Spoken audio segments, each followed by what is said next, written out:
The National Crime Agency has hailed its success in convicting 18 members of an international gang which smuggled in billions of pounds worth of drugs into the country.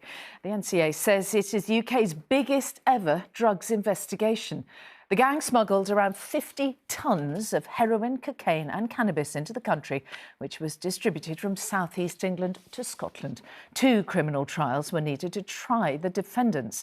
Now, the judge who presided over them said the drug smuggling was an industrial and hitherto unprecedented scale. Our correspondent Peter Smith has the story. The knock on the door that brought down a drugs empire. Police, open the door. This was the ringleader, Paul Green, but he led a double life. On the surface, a family man living the quiet suburban life in Cheshire. In fact, he was running the biggest drug trafficking gang ever detected in the UK. So big, Green was a wholesale supplier for Britain's drug dealers. In the underworld, he was known as the Big Fella. A 3-year investigation found evidence his gang imported as much as £7 billion worth of drugs, and National Crime Agency surveillance caught his foot soldiers trying to open bank accounts to hide the money.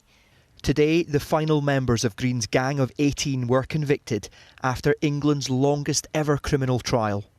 This footage captures one of their shipments being loaded onto lorries in Holland. It was a hallmark of Green's gang to cover their drugs with strong-smelling food, like onions, to throw sniffer dogs off the scent as the product was moved to the UK. This warehouse in Sheffield is one of the locations Green's gang used to get their shipments in.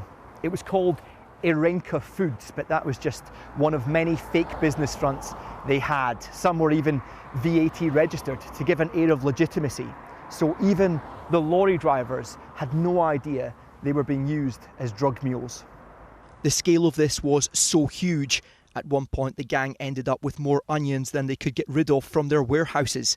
So they started exporting their own rotting vegetables back to Holland and reusing them in shipments. It was at this point one lorry driver smelled a rat. Instead of delivering his cargo, he took it back to the depot where police found 8 kilograms of cocaine inside. As pictures show, the drugs were in branded packaging. This, police discovered, was actually a code for their customers.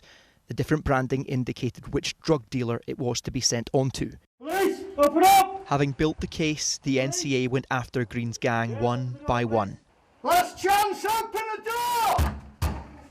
You could compare it to a multinational company. The head of this investigation said even he was shocked to uncover the full extent of Green's operation. We have dismantled one of, if not the largest, organised crime group involved in Class A distribution into all 4 corners of the United Kingdom. There is no doubt that if you have witnessed the harm in your communities that the drug dealing causes and drug addiction, that some of these drugs will have stemmed from Paul Green and his organised crime group. The judge in this case said it was drug smuggling on an industrial and until now unprecedented scale for Britain. Paul Green has been sentenced to 32 years in prison. He will likely spend the rest of his life behind bars. Peter Smith, ITV News, Manchester.